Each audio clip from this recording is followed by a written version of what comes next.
ဒီကောင်လေးကကျွန်တော်ဒီ BMW R90 တွေမှာပေါ့နော်တော်တော်များများကျွန်တော်မေးကြတယ်ဒီတိုင်ကွက်ဆိုင်တွေပေါ့နော်ဘာလို့ပြတာလဲပုံမှန်ဘယ်လိုပြမှာလဲဆိုခဏခဏမေးရတယ်ပေါ့နော်ဒီဗီဒီယိုလေးနဲ့တင်ပြလိုက်တယ်ပုံမှန်ဆိုရင်ကျွန်တော်အမှခုံနေတယ်ပေါ့နော်ကျွန်တော် ABS နဲ့ပေါ်ကဝယ်နေ running ကျွန်တော်အလုံးလေးပါတယ်ဟာပုံမှန်ဆိုရင်ရက်ထားရင်ခုံနေတာမောင်းရင်နှလုံးလုံးပျောက်ကမယ်ပေါ့နော်နှလုံးတစ်လုံးမှလင်းလာလို့မရဘူးအဲ့နှလုံးလုံးကပျောက်ကမယ်နောက်တစ်ခုကကြတော့ပျောက်မှကောင်းတာပေါ့နော်နောက်တစ်ခုကကြတော့ဘေးနားမှာလင်းနေတရိကန်မီလေးပေါ့နော်အဲ့မီလေးကဘာကြောင့်လင်းတာလဲဆိုတာကျွန်တော်ချက်ပြမယ်အဲ့တော့များမသိကြဘူးနော်ဒါကတော့ပြောပြမယ်သူကသူ့ဆိုင်းနဲ့တွဲပြီးတော့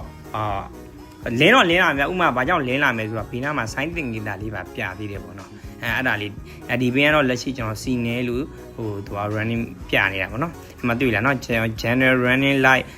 တော့ကျွန်တော်လင်းတဲ့ခါကျရင်တော့ပုံစံလေးပြရင်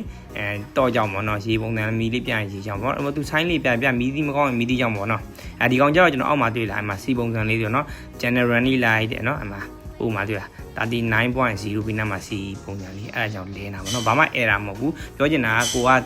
ကိုဘင်းကိုစစ်ပြီးတော့အဲ့3ကန်မီလေးနဲ့အောက်မှာဘာဆိုင်းလေးလင်းနေတယ်လင်းနေတာကိုမူတည်ပြီးတော့ကျွန်တော်တို့ကဒါ error ရှာလို့ရတယ်ပေါ့နော်ပြီးတော့ကျွန်တော်ဒီ manual ဆိုတာလည်း owner manual တော့ free down လုပ်ရတယ်ပေါ့နော်ကျွန်တော်ပြုပြင်တဲ့ manual ကတော့ကျွန်တော်တို့လည်းဝယ်သုံးရတာပဲပေါ့နော်ဒီလို manual တွေတခါကျရင် free ပေးတာရှိတယ်free မပေးနဲ့ကိုဝယ်သုံးကြပါပေါ့နော်ကဲအားလုံးကိုကျေးဇူးတင်ပါတယ်